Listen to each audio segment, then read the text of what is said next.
बिस्मिल्लाहिर्रहमानिर्रहीम। अस्सलाम वालेकुम नाज़रीन, आप देख रहे हैं सरेआम न्यूज़। खबर शामिल करते हैं गुजरात से। ऐसा कहां से लाऊं कि तुझ सा कहें जिसे। गुजरात के सीनियर सहाफ़ियों के वफ़द ने गुजरात के मुमताज़ सहाफ़ी व साबिक़ सदर प्रेस क्लब गुजरात वकार गिलानी मरहूम चीफ एडिटर रोज़नामा शाना बशाना की कब्र मुबारक पर हाज़िरी दी। फूल चढ़ाए, इनकी मग़फ़िरत और दर्जात की में बुलंदी के लिए दुआएं की गई।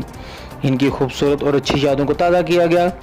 सहाफ़ियों के वफ़द में चीफ एडिटर तस्वीर वतन रोहान शवेज़ मलक, इफ्तिखार भट्ट, यूसुफ भुट्टा और तारक बशीर भट्ट शामिल थे। वकार गिलानी यारों के यार थे और अपनी कम्युनिटी के लिए अपनी खिदमत और सलाहियतें बुएकार लाते थे।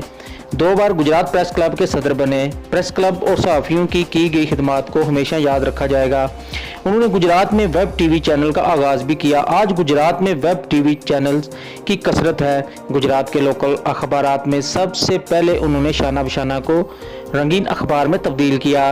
अपने पराए और कम्युनिटी के अलावा भी लोग इनसे खुसूसी मोहब्बत करते थे।